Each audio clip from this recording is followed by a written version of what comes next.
거룩한 주일 주 앞에 나와 예배하시는 여러분에게 하나님의 크신 사랑이 함께 하시기를 축원합니다. 한 10년, 15년 전에 마시멜로 이야기라는 책이 한참 선풍적인 인기를 끌었던 적이 있습니다.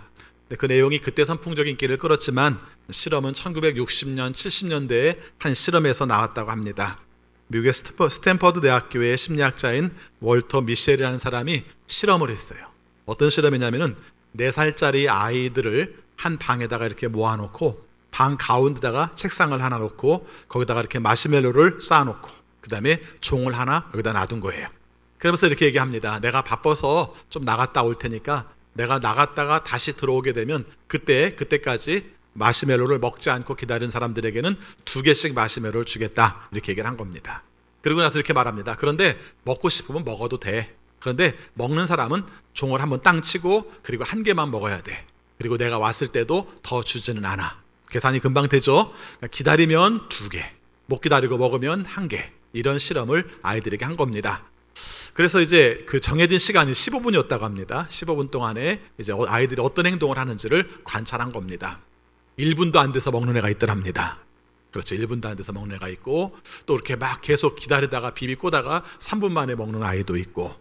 먹는 아이들은 그렇게 이제 먹었는데 사실은 안 먹는 애들이 굉장히 견디기가 힘든 거죠. 먹고 싶은데. 그래서 이제 애들이 보니까 행동들이 막 어떤 애는 일부러 막 안 쳐다보고 노래를 크게 이렇게 부르고 있더랍니다. 또 어떤 아이는 괜히 막 책상에 있는 것이 못마땅하니까 책상을 계속 발로 차기도 하더랍니다. 그리고 어떤 아이는 아예 안 보려고 낮잠을 자는, 억지로 막 잠을 청하는 그런 아이도 있더랍니다. 그리고 나서 이제 끝나고 나서 결론을 봤더니 그렇게 해서 먹은 아이들이 약 3분의 1 정도가 되더랍니다. 그렇죠? 마시멜로를 먹은 아이들이 한 3분의 1 정도 되고 먹지 않은 애들이 한 3분의 2 정도가 되더라. 그래서 유혹을 참지 못한 아이들이 3분의 1, 그 다음에 유혹을 참은 아이들이 3분의 2 정도가 되더라. 이렇게 나온 겁니다. 이런 결과를 가지고 그래서 끝난 게 아니라 10여 년이 더 지난 다음에 2차 연구를 합니다.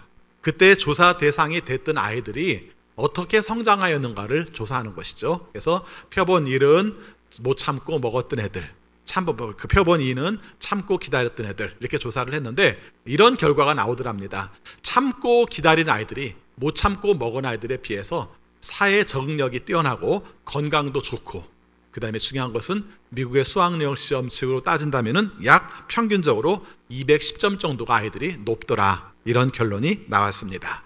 이 내용이 60년대 70년대 이야기가 책이 2005년도에 나왔는데 호아킴 데 포사다라는 사람이 마시멜로 이야기라는 책을 그걸 가지고 씁니다.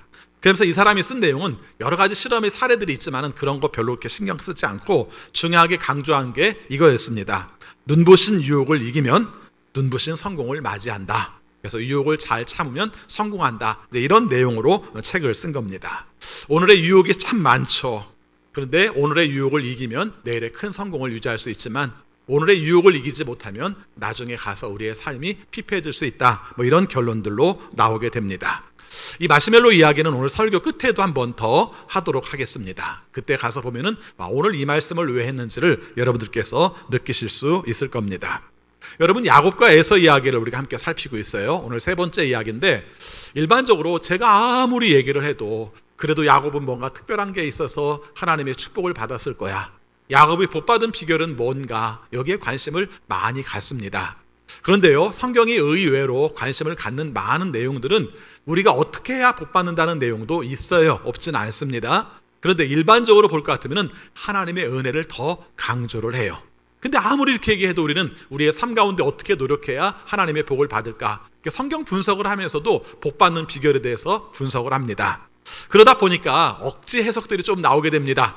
제가 이렇게 말하면 당황스러울 수도 있습니다. 옛날에 어떤 목사님이 이렇게 말씀해 주셨는데 목사님은 이거 억지 해석이라고 하네? 이런 부분들도 아마 있을 겁니다. 예를 들어서 이렇게 말합니다. 에서는 축복을 받지 못하고 야곱은 축복을 받은 이유가 뭘까? 성경적 근거로 사람들이 찾으려고 해요. 그러면서 이렇게 말을 합니다.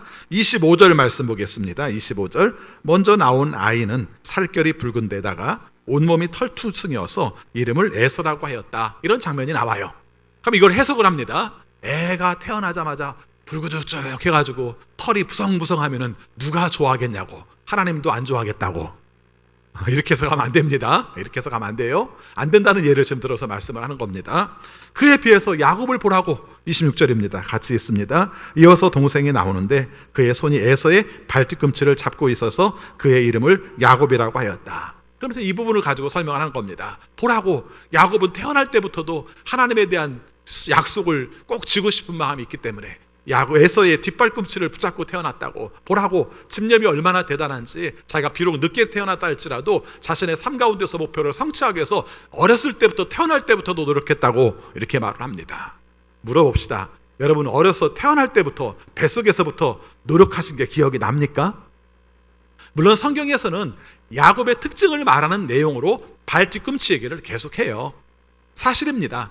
그렇지만은 한 아이의 운명일 모든 것이 그렇게 한 것으로 말미암아 다 뒤바뀐 걸로 말하기에는 조금 문제가 있죠. 자, 그 다음에 또 한 가지입니다. 오늘 직업 얘기 나옵니다. 직업 얘기 나오는데 27절을 보겠습니다. 두 아이가 자라 에서는 날쌘 사냥꾼이 되어서 들에서 살고, 그 다음에 야곱은 어떻게 했습니까? 성격이 차분한 사람이 되어서 주로 집에서 살았다, 이렇게 말합니다. 이 부분에 대해서 이렇게 말을 합니다. 보라고, 에서라는 사람은 자연을 훼손하고 그 다음에 사냥을 해서 우리가 그렇게 잔인하게 살았기 때문에 하나님이 싫어했다고 이렇게 말합니다. 고대 사회로 가면요, 직업 중에서 최고의 직업이 사냥꾼이에요. 그렇죠? 여러분 생각해 보시기 바랍니다. 농사를 짓기 전에, 목축업을 하기 전에 어떻게 살았겠어요? 어떤 사람들은 농사에 채소를 먹은, 야채를 먹은 내용보다 역사가, 사냥의 역사가 더 빠를 거라고 말하는 사람도 있습니다. 그런 내용으로 본다면 이렇게 해석하는 건 문제가 있어요. 그에 비해서 야곱에 대해서 이렇게 말합니다. 성경에 보라고, 차분한 사람이 되어서 주로 집에서 사는 사람이다. 그래서 집 중심으로 사는 사람, 밖으로 나돌아는 사람과 집 아래 사는 사람, 이렇게 해석하는 경우도 있는데 저는 다 아니라고 생각을 합니다. 그렇죠? 그럼 도대체 뭐란 말인가? 말씀을 읽으면서 잘못하면 차별이 돼요. 직업에 대한 차별도 되고요, 성격에 대한 차별도 돼요. 밖에서 움직이는 외향적인 성격과 집 안에서 움직이는 내향적인 성격, 어떤 것이 하나님이 더 좋아하는 성격인가? 그렇게 말할 수 없습니다. 나중에 보면은요, 성격이 급한 사람도 하나님이 쓰시고요, 성격이 차분한 사람도 하나님이 쓰세요.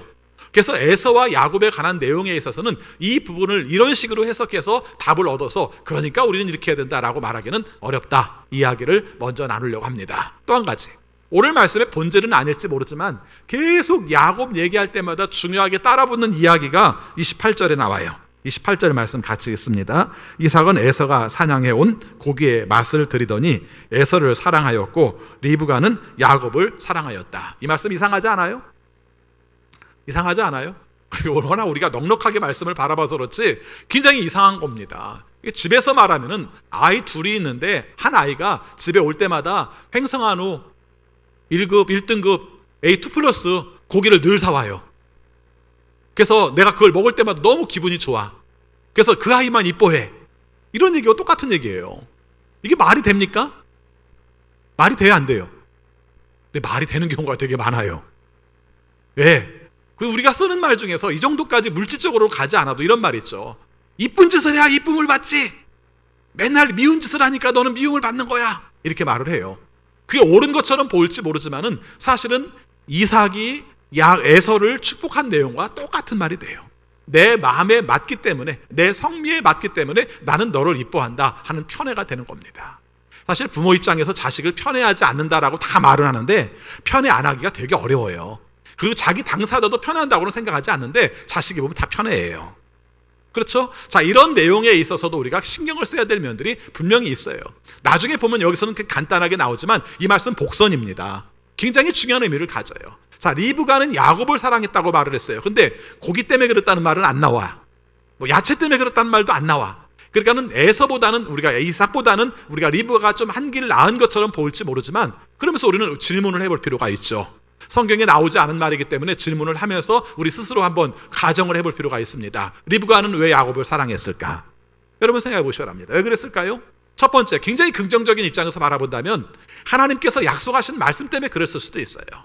지난번에 우리가 함께 살폈습니다마는 리브가가 임신했을 때 속에서 막 난리가 나니까, 전쟁이 나니까 하나님 앞에 찾아가서 하나님 저 못 살겠어요, 죽을 것만 같아요, 이렇게 얘기하니까 하나님께서 계시를 가르쳐 주셨어요. 뭐라고 말씀하셨습니까? 형이 동생을 섬길 것이다. 짤막해요. 그렇게 말했습니다. 형이 동생을 섬길 것이다 하는 말을 들었어요. 그러니까 이거 그냥 가정입니다. 그러나 혹시 가능성도 있을지 모르니까 한번 생각해 본다면 이 생각을 한 거예요. 아, 하나님께서 야곱을 더 사랑하시는구나. 야곱을 통해서 하나님의 복이 가기를 원하고 있구나. 이걸 생각한다면 내가 잘 담아둬야지. 하나님께서 에서보다는 자기 동생, 자기 아들 중에서 둘째 아들 야곱을 사랑하는 게 맞구나. 이렇게 했을 가능성도 많죠. 얘네 무슨 의붓 형제 아닙니다. 똑같이 쌍둥이로 태어났어요. 근데 엄마는 그 이유 때문에 야곱을 사랑했다. 이렇게 말할 수 있습니다. 또 다른 이유를 제가 생각해 봤어요. 그랬더니 이런 이유도 있을 수 있겠죠. 아버지가 맨날 에서만 이뻐해. 그러니까 엄마는 어떻게 됩니까? 결핍된 아이를 또 봐줘야죠. 그렇죠. 결핍된 입장을 봐줘야 되니까 우리가 에서를 사랑하는 대신에 야곱을 더 많이 사랑해줬다. 이렇게 말할 수도 있겠죠. 또 한 가지 가능성도 있습니다. 그게 뭐예요? 야곱이, 에서가 자꾸 밖으로만 돌아서 엄마하고 가까이 지낼 시간이 없어요. 그러다 보니까 야곱은 가까이 집 안에서 지내다 보니까 엄마하고 친해져요. 그래서 우리가 그 아이를 사랑해요. 어쨌든 지금 세 가지 말한 내용들이 이삭이 에서를 사랑한 내용에 비하면 긍정적인 내용으로 보이죠. 근데 저는 싸잡아서 이것도 편애라고 말을 하고 싶어요. 편애. 여러분, 여기서 이 편애가 나중에 어떤 결과를 가는지 한번 여러분 아시지 않습니까? 실제적으로 리브가가 야곱이 축복을 받게 하기 위해서 어떤 계략들을 세우고 이 계략이 에서와 야곱과의 형제간의 관계 속에서 원수지간이 되게 되고 나중에는 야곱이 망명을 갈 수밖에 없게 되는 그런 문제가 된다는 걸 아시지 않습니까? 어떤 경우를 할지라도 편애는 하지 않아야 돼요. 그리고 안 하려고 노력을 해야 돼요. 안 하려고 하면서도 불구하고 나타날 수 있는 요소도 있겠지만은 우리가 하나님이 원하시는 뜻이 무엇인가를 헤아려야 하는 것입니다. 중요한 것은 여기서 이삭도 리브가도 중요한 것은 어찌됐든지 간에 하나님의 뜻을 따라서 양육하지 못했고 인간적인 면 속에서 바라본 요소가 있다. 이 정도로 우리가 짚고 넘어가려고 합니다. 자, 그리고 이제 그 다음 장면이 오늘 우리가 함께 말씀을 통해서 다루고자 하는 내용입니다. 여러분이 아시는 것처럼 오늘 나온 내용의 배경은 그렇습니다. 어느 날 하루 에서가 사냥을 나갔어요. 사냥을 나갔다가 이렇게 집에 돌아오는데 냄새가 굉장히 좋게 나는 겁니다. 그래서 냄새가 나는데 이게 무슨 냄새인가 보니까 붉은 죽 냄새라고 표현합니다. 옛날에 맨날 팥죽 했었는데 제가 일부러 붉은 죽이라고 제목을 바꿨는데 이유가 뭐냐면은 그 동네 팥이 안 나온답니다. 예. 그래서 옛날 성경에 100년 전에 번역할 때는 우리가 이해하기 쉽게 하기 위해서 팥죽이라고 했던 것이고, 지금은 세월이 많이 바뀌어서 연구도 하게 되고 그 지역의 문화도 알게 되니까 이제 바꾸는 거예요. 그래서 붉은 죽이라고 쓴 겁니다. 그리고 단어에서도 팥죽이라는 단어는 없고 붉은 죽이라는 단어가 맞으니까, 그럼 그 붉은 죽이 도대체 뭐였을까? 팥죽이겠지 이렇게 생각하지 말고, 그래서 아마 일반적으로 우리가 어렸을 때는 못 들어봤지만은 지금은 여러분들도 자주 듣는 렌틸 콩이랍니다. 이집트 지역에서 주로 나는 렌틸콩, 이것을 끓였을 때 붉게 나타나는 그런 죽이다 이렇게 표현합니다. 하나도 안 중요해요. 그러나 팥빙수 먹으면서 자꾸 야곱을 떠올리고 막 그럴까봐 여러분들에게 그게 아니라 팥죽이다, 그게 아니라 붉은 죽이다 이렇게 설명을 따로 구별을 하는 겁니다. 아무튼 안 중요해요. 그래서 이제 돌아오는 때 그 냄새를 맡으니까 너무 그걸 먹고 싶은 마음이 강한 겁니다. 성경에 묘사되어 있는 내용을 볼 것 같으면 에서의 상황이 그려져 있어요. 29절 말씀 같이 보겠습니다. 한 번은 야곱이 죽을 끓이고 있는데 에서가 허기진 채 들에서 돌아와서 이렇게 말합니다. 여러분, 허기진 건 죄가 아니에요. 배고픈 건 죄가 아니에요. 밥을 먹고 싶은 것도 죄가 아니에요. 그렇죠? 여러분, 이 문제가 우리의 삶 속에서 중요해요. 근데 문제는 분명히 죄를 저지르기는 좋은 기회가 사실이에요. 내가 배고플 때 범죄하기가 쉬워요. 배고플 때 우리가 욕망대로 살기가 쉬워요. 이런 모습들이 바로 이 사람에게 찾아왔다는 것입니다. 여러분의 결핍의 시간에 하나님 앞에 범죄를 저지르지 않을 수 있도록, 결핍의 시간에 하나님의 가치관을 버리지 않을 수 있도록 노력하는 건 굉장히 중요해요. 지금 우리가 겪는 시기가 좀 이런 게 있잖아요. 그렇죠? 결핍도 있고 또 위축되는 것도 있고 하고 싶은 것을 못하는 것도 있고, 이런 시기에 우리가 함께 살필 내용이에요. 제가 요즘 자녀들을 위해서 기도할 때마다 늘 함께 강조하는 내용 중 하나가 분별력 있는 삶을 살게 해주십시오라고 기도를 해요. 그렇죠? 시기가 그래서 분별력이 없으면 여러 가지 문제가 발생할 수가 있어요. 그렇죠? 그냥 놀아도 될 것 같은 분위기 때문에 공부를 안 할 수도 있고요. 또 한 가지는 전체적인 분위기 속에서 뭔가 이렇게 서로 위축되어 있다 보니까 자기도 모르는 잘못된 세상에 빠질 수도 있고, 이런 부분들에 대한 기도를 해요. 그래서 여러분, 이 부분, 허기진 채라는 부분에 대해서 함께 생각을 해야 됩니다. 허기지기 때문에 먹을 걸 찾는 건 괜찮아요. 그럴 수 있습니다. 여기 내용에 보니까 야곱에게 말합니다. 30절 같이 있습니다. 야곱에게 말하였다. 그 붉은 죽을 좀 빨리 먹자. 배가 고파 죽겠다. 에서가 붉은 죽을 먹고 싶어 하였다고 해서 에서는 에돔이라고도 한다. 이렇게 말합니다. 배고파 죽겠다는 거예요. 배고파 죽겠다. 먹을 것 좀 빨리 다오. 이렇게 말을 한 것이죠.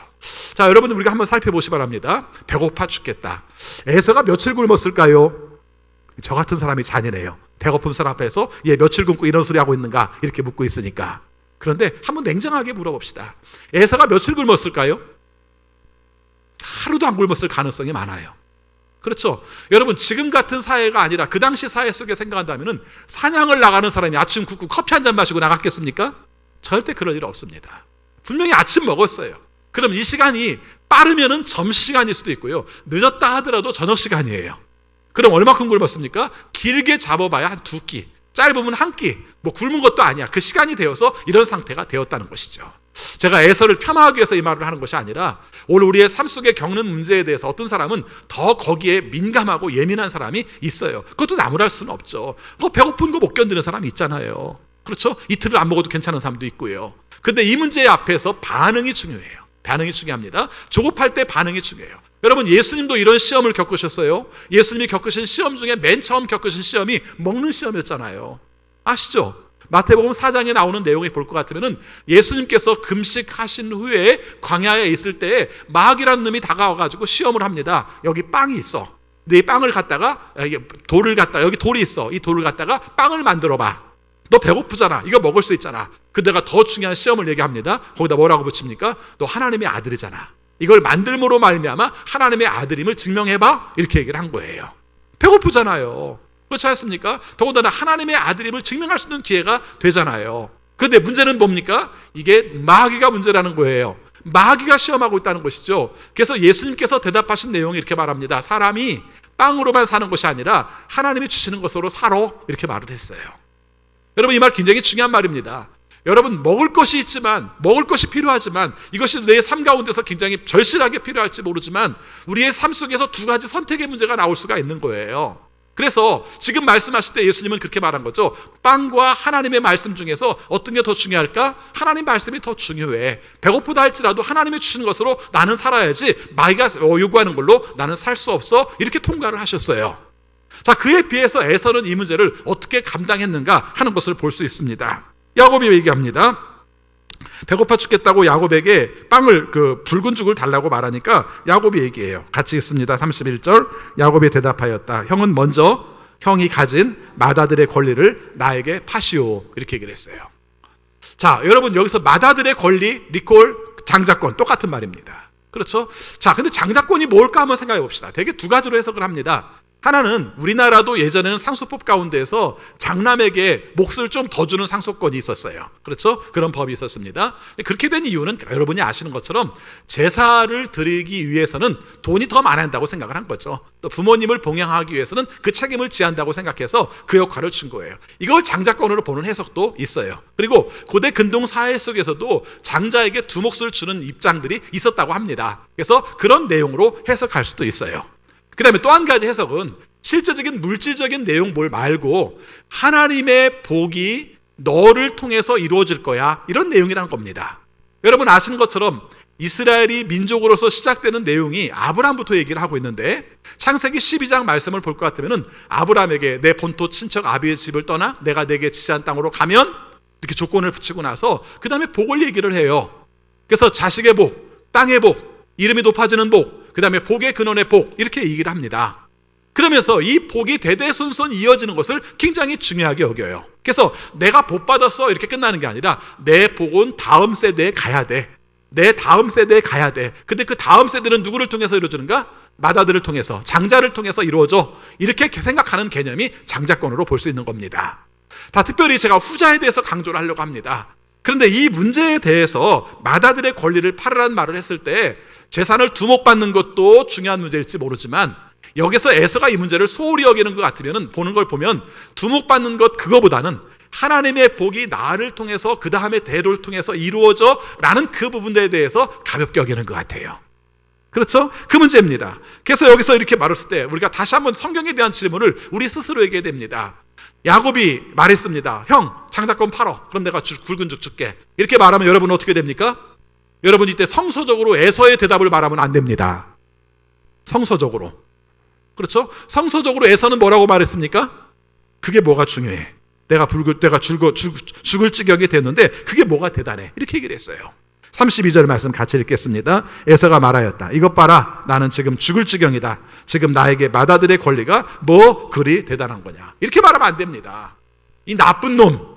어떻게 하나님이 주시는 장자권을 네가 무슨 팥죽한 것으로 바꾸려고? 내가 안 먹고 말지. 이렇게 말을 하든지, 너 지금 말 잘못한 거야. 그런 식으로 말하면 안 돼. 그러지 말고 그냥 내놔. 이렇게 말하든지. 이렇게 말을 해야 됩니다. 여러분들 표정이 당연히 장자권 내놓고 붉은 죽을 먹는 게 계약관계에 맞는 것처럼 저를 쳐다보시는데 그러면 안 돼요. 여러분, 우리의 삶 가운데서 이런 계약들은 의외로 많습니다. 우리가 벌어진 사건이 벌어졌을 때는 실제적으로 이 문제가 얼마나 중대한지 모르고 지나갈 때가 많아요. 저도 짧은 세월을 지나왔는데 제가 살았을 때 벌어졌던 사건들이 나중에 역사가 되었을 때 바라보니까 내가 모르고 지난 것도 많았고요, 판단을 잘못하고 지난 것도 되게 많습니다. 심지어는 나라의 역사는 그만두고 내 삶 속에서 내가 결정해야 될 문제 가운데서 그때는 이 문제가 크게 벌어질 거라고 생각 안 했던 문제가 나중에 보니까 그것으로 말미암아 내 인생에 발목 잡는 경우도 있습니다. 지금 이게 에서가 지금 이러고 있는 거예요.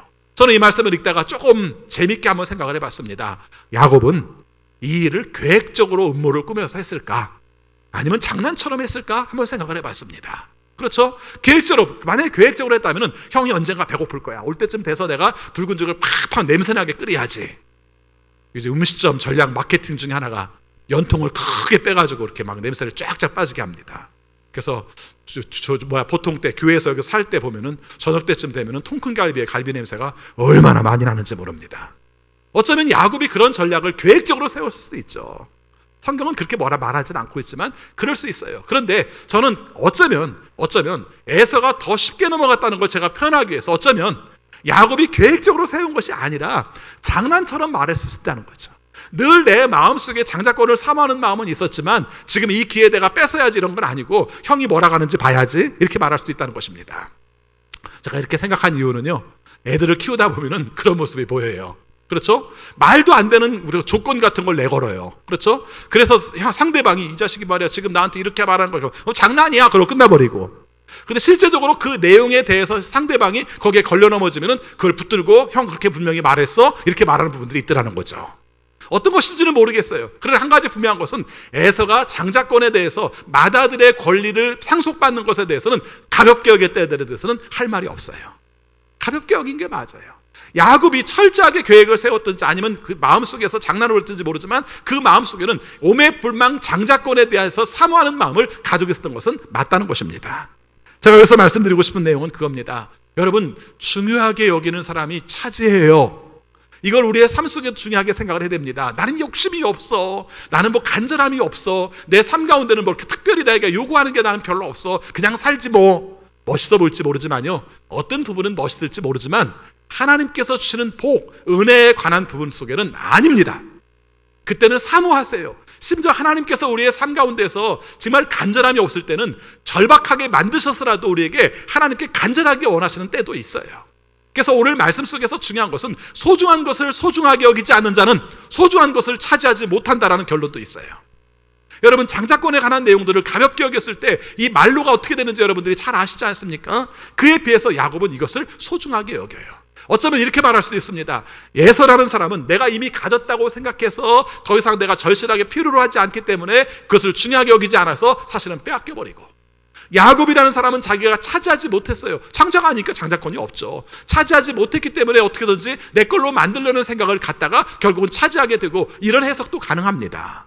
아무튼 중요한 것은 여기에서 야에서는 이 문제, 소중한 문제, 내 삶 속에 주어진 장자권의 문제를 가볍게 여겼다, 이렇게 정리를 할 수 있습니다. 자, 33절 보니까 야곱이 확실하게 도장 찍고 넘어갑니다. 33절 같이 읽습니다. 야곱이 말하였다. 나에게 맹세부터 하시오. 그러자 에서가 야곱에게 맏아들의 권리를 판다고 맹세하였다. 계속해서 맏아들의 권리를 파는 것에 대해서 정말 가볍게, 정말 붉은 죽 한 그릇에 대해서 그것 먹고 싶은 마음 때문에 가볍게 파는 내용들을 보여주고 있는 것입니다. 여러분, 나중에 이 부분은요, 히브리서 기자가 에서에 대해서 이런 식으로 해설을 해요. 히브리서 12장 16절 말씀 보겠습니다.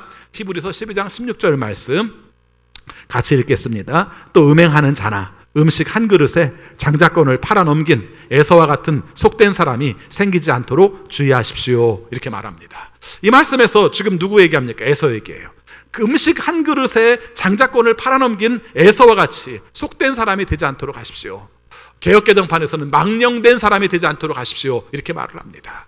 여기서 우리가 중요하게 여기는 것은 얼마나 가치를 없이 여겼으면, 보잘것없게 여겼으면 이것이 이런 역할로 나타나는 것입니다. 저는 이 말씀을 읽다가 이런 해석도 해봅니다. 음행하는 자나 음식 한 그릇에 장자권을 팔아버린 에서와 같이라고 말했을 때 음행과 왜 장자권을 파는 것을 같이 연결을 했을까 하는 생각입니다. 어쩌면 에서에다가 두 가지를 다 집어넣은지도 몰라요. 에서가 또 결혼을 많이 해요. 결혼을 많이 하고 결혼도 굉장히 좀 승질에 못 이겨서 결혼하기도 하고 막 이렇게 좀 결혼하는 스타일이 좀 좋지 않게 나옵니다. 나중에 살펴보겠습니다만은 그런 내용들을 음행한 것으로 보는가 이렇게 볼 수도 있어요. 근데 또 다르게 해석한다면은 여러분 구약 성경에서 하나님을 섬기지 않고 다른 신들을 섬기거나 우상을 섬길 때 그걸 갖다가 우리가 하나님 앞에서 음행했다, 하나님 앞에서 간음했다라는 것으로도 쓰고 있습니다. 그래서 인간의 간음도 지적을 하시지만은 신앙적 간음의 문제도 지적을 하는데 이 내용도 그렇게 본 것이죠. 한마디로 말하면 팔아먹었어. 하나님에 대한 절대적인 사랑을 팔아먹었어. 뭐에 팔아먹었어요? 팥죽 한 그릇에 팔아먹었어. 이걸 그렇게 본 거죠. 마치 성매매처럼 보인 거예요. 말 그대로 말하면 내 삶 가운데 정말 소중한 가치를 지녀야 되는데 그 소중한 가치를 헐값에 팔아넘겨버렸어. 이렇게 말한 내용으로도 볼 수가 있다는 것입니다. 여러분 오늘 말씀 속에서 강조하는 내용 중에 하나가 우리가 보이는 것과 보이지 않는 세계에 대해서 우리는 생각하면서 살아야 됩니다. 우리는 보이는 걸 중요하게 여길 때가 많아요. 그런데 신앙의 내용들은 보이지 않는 게 더 많아요. 여러분 믿음이라는 게 하나님이 우리에게 다가오셨습니다. 그분을 우리가 믿었습니다. 그로 말미암아 우리가 구원을 받아서 하나님의 자녀가 되었습니다. 안 보이는 거예요. 믿음이라는 것 자체가 안 보이는 거예요. 우리가 믿는 거지. 그 다음에 또 한번 생각해 보시랍니다. 우리가 하나님 나라를 소망으로 갔습니다. 하나님께서 우리에게 심판하실 겁니다. 하나님이 우리를 구원하셔서 하나님 나라에 이르게 하실 겁니다. 보여요? 안 보여요. 보이지 않는 거예요. 보이지 않는 것이지만 분명히 우리는 가지고 있어요. 믿음을 가질 때도 보이지 않는 것이지만 가지고 있었고요. 우리가 지금 장차 우리가 나중에 벌어질 일이지만 지금 현재는 아무것도 아니지만 내 손에 쥔 것 자체가 아무것도 아닐 수 있지만 그것이 우리의 삶 속에는 소중하게 여기기 때문에 우리의 손 속에서는 중요하게 여기는 겁니다. 사도 바울은 매일 믿음, 소망, 사랑이라는 말로 신앙의 구조를 만들어요. 아까 말한 대로 말한다면 보이지 않는 믿음으로 우리가 구원을 받았고요. 하나님 나라의 소망을 가지고 사는 보이지 않는 것으로 소망을 얻는다면 현재의 삶 가운데 사는 것은 보이는 것으로 사는 거죠. 그게 뭡니까? 사랑이에요. 그래서 오늘 우리의 삶 속의 사랑은 사실은 보이지 않는 사랑을, 소망을 가지고 있기 때문에 지금 보이는 사랑을 할 수 있는 거예요. 아무튼 중요한 것은 아까 말씀한 그런 논리로 다시 말씀을 드린다면 중요한 것은 에서는 보이지 않는 것을 가볍게 여기고 보이는 것을 취했어요. 보이는 것을 얻기 위해서 붉은 죽 한 그릇을 얻기 위해서 보이지 않는 장자권을 놔버렸어요. 반대로 야곱은 여러분이 아시는 것처럼 그의 삶 가운데서 보이지 않는 것을 소중하게 여겼기 때문에 붉은 죽을 주고 말았어요. 여기서 우리가 놓치지 말았으면 하는 것은요, 그럼 야곱은 잘했는가? 한 가지 잘못한 게 또 있어요. 그리고 장자권을 속여서 받은 것은 잘한 것인가? 잘했다고 말할 수 없어요. 분명히 소중하게 여긴 것은 맞지만 잘못했다고 말하는 이유가 있습니다. 그건 뭐냐면 하나님께서 장자권을 나에게 주신다고 말씀하셨을 때 기다리고 하나님의 방법으로 차지해야지 내가 그것을 속임으로 말미암아 그들에게 얻어내는 것 자체가 내가 할 일이라고 생각하는 것은 문제가 될 수 있어요. 나중에 나옵니다마는 결국은 이 속이는 것 하나님의 때를 기다리지 못하고 내 방식으로 성취해서 하나님의 복도 내가 차지하겠다는 내용은 둘과의 관계 속에서 큰 갈등이 되고 야곱의 꼬인 인생 20년을 살게 해요. 그렇죠? 꼬인 인생이 20년이에요. 그 문제 하나로 말미암아 자신의 인생이 꼬였다는 거죠. 차지한 건 맞지만 꼬였다는 겁니다. 여러분 잘 생각하시기 바랍니다. 그러면 장자권은 내가 쳐다보지도 말아야지. 인생이 꼬이지 않으려면 아니에요. 장자권에 대한 사모하는 마음을 가지고 보이지 않는 것에 대해서 귀하게 하는 마음은 가지세요. 그러나 그것도 하나님의 뜻 가운데서 이루어진 것을 믿고 하나님의 도우심으로 나갈 수 있는 지혜로운 여러분 되시기를 바라겠습니다. 아까 처음 시작할 때 마시멜로 얘기했죠. 이제 마지막 마시멜로 얘기를 하려고 합니다. 마시멜로 연구 이야기는 1960년대부터 시작해가지고 계속해서 나왔다고 합니다. 그것만 가지고 똑같이 하는 게 아니라 처음에 나온 결론은 그거죠. 마시멜로의 처음에 아이들을 실험했을 때는 얼마나 유혹을 잘 참는가, 자기 통제 능력이 얼마나 좋은가, 이게 성공의 요소다, 이걸로 연구를 했습니다마는 시간이 지나면서 연구들이 추가되면서 이런 질문도 나오게 되었어요. 그 아이는 왜 그 말을 따랐는데 그 그 아이는 왜 따르지 않았는가? 이걸 연구하는 거죠. 그러겠죠? 그냥 걔가 그렇게 취했어, 선택했어, 이렇게 선택 안 했어, 이것만 생각하지 않고 그 선택한 동기가 뭐였을까? 처음에 만약에 먹는 걸 선택한 아이는 왜 먹는 걸 선택했고, 먹지 않는 걸 선택한 아이는 왜 먹지 않는 걸 선택했을까? 이런 연구도 있다고 합니다. 근데 여기에서 나온 대답이 중요합니다. 어떤 어린이가 달콤한 마시멜로의 유혹을 이길 수 있는 자기 통제 능력을 어떻게 발휘하는가에 대한 결과는 이렇게 나옵니다. 규칙을 설명한 어른을 신뢰한 어린이는 먹지 않았고, 규칙을 설명한 어른을 신뢰하지 않는 어린이는 먹었다. 이렇게 말합니다. 이렇게 말하면 또 이렇게 연결되는 생각들이 되게 많죠. 그 아이는 왜 신뢰하지 않았을까? 그 아이는 왜 신뢰하게 되었을까? 어쩌면 부모의 관계 속에서 약속을 지킨 것을 분명히 부모가 지켜줬기 때문에 그 아이는 신뢰했을 것이고, 그 아이는 부모가 지킨 것을, 부모의 약속을 어긴 경험들이 많았기 때문에 신뢰하지 않았을 것이다. 뭐는 해석도 나올 수 있겠습니다만은 저는 오늘 이 대목만 얘기를 하려고 해요. 왜 그 어른의 말을 신뢰했을까? 그렇죠? 그 신뢰한 것이 신뢰하느냐 신뢰하지 않느냐에 따라서 결론은 크게 달라질 수 있다는 것입니다. 이걸 이렇게 하고 싶어요. 우리도 마찬가지입니다. 사실은 아까 야곱에 관한 얘기를 했습니다만은 야곱이 이래서 복을 받았어 라고 말할지 모르지만 사실은 야곱의 복의 가장 큰 이유는 하나님의 은혜로 함께 하신 거예요. 근데 사실은 에서도 하나님께서 은혜로 함께 하신 거예요. 야곱이 됐든 에서가 됐든 중요한 것은 하나님의 은혜로 함께 하셨는데 그 반응이에요. 그 말씀하신 반응이에요. 그것을 우리가 받아들였는가 신뢰했는가 이거에 따라서 크게 달라지고 있는 거예요. 에서는 하나님께서 장자권을 주신 것에 대해서 신뢰하지 않았어요. 그에 비해서 야곱은 자기에게 차지하지 못할지도 모르지만 하나님께서 장자권을 주시는 것에 대해서 하나님의 은혜로 알고 그것을 신뢰했다는 것입니다. 여러분, 신앙은 그게 신앙이에요. 뭘 엄청나게 잘하는 게 뭘 이렇게 잘하겠어요. 여러분, 만약에 야곱이 잘한 걸로 따지면 잘못한 거 다 들이대면 하나님이 공정하지 않으세요. 그렇지 않습니까? 야곱이 도덕적인가요? 도덕적이지 않아요. 그렇지만 하나님께서는 은혜를 사모하고 하나님을 신뢰하는 자에게 함께 복 주신다는 것을 말씀하고 있습니다. 여러분들에게 당부하고 싶은 말씀이 바로 그 말씀입니다. 세상이 힘들고 어렵고 복잡하고 힘들다 할지라도 그중에 놓치지 말아야 될 것은 하나님의 은혜를 신뢰하시기 바랍니다. 이렇게 힘들어 죽겠는데, 이렇게 어려워 죽겠는데, 이렇게 문제가 많은데 뭔 은혜가 임해? 거기서 우리는 다 끝나버립니다. 내가 이렇게 어렵고 있지만, 힘들고 있지만, 그래서 지금의 상황 속에서 앞을 한치도 내다볼 수 없지만 하나님께서 우리의 삶 가운데 어떻게든지 내가 생각한 못한 방법을 통해서라도 어떻게든지 하나님은 우리와 은혜와 함께 하셔, 나는 믿어, 이렇게 말하면 그 결과는 크게 달라진다는 것입니다. 그래서 오늘의 결론은 그겁니다. 야곱의 가장 잘한 건 뭔가? 하나님의 신뢰를 믿었다. 에서의 가장 잘못한 건 뭔가? 하나님의 약속을 신뢰하지 못했다. 이것이 그 인생에 있어서 크게 달라진 원인이다 하는 것을 말씀드립니다. 여러분, 살기 힘든 세상, 그리고 앞으로 살아가는 삶 속에서 불확실한 세상, 그런 가운데서 우리가 놓치지 않고 살 수 있는 비결이 있다면 하나님을 믿는 것입니다. 하나님을 신뢰하는 것입니다. 그 믿음으로 형통하는 우리 모두가 되시기를 축원합니다. 기도하겠습니다. 아버지 하나님, 저희들을 사랑하여 주셔서 하나님이 원하시는 뜻을 이루며 살게 하심을 감사합니다.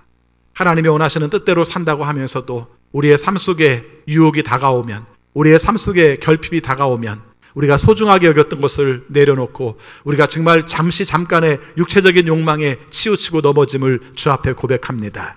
우리가 살고 있는 현실도 그렇습니다. 죽을 것만 같은 세상, 감염될지도 모른다고 생각하는 세상, 그래서 우리의 삶 속에서 정말 희망이 없다고 생각하는 세상, 그래서 그 이유 때문에 모든 것을 놓아버리는 것이 되지 않게 하여 주시고, 이렇게 불확실하고 이렇게 힘든 세상 속에서도 하나님의 은혜가 어떻게 임할 것인지, 이 기회를 통해서 우리에게 주시는 은혜가 무엇인지, 오히려 이 과정을 통해서 하나님께서 나를 만들어 가시는 섭리를 기대하며 신뢰하며 하나님의 뜻을 사모하는 우리 모든 성도들이 되게 하여 주옵소서.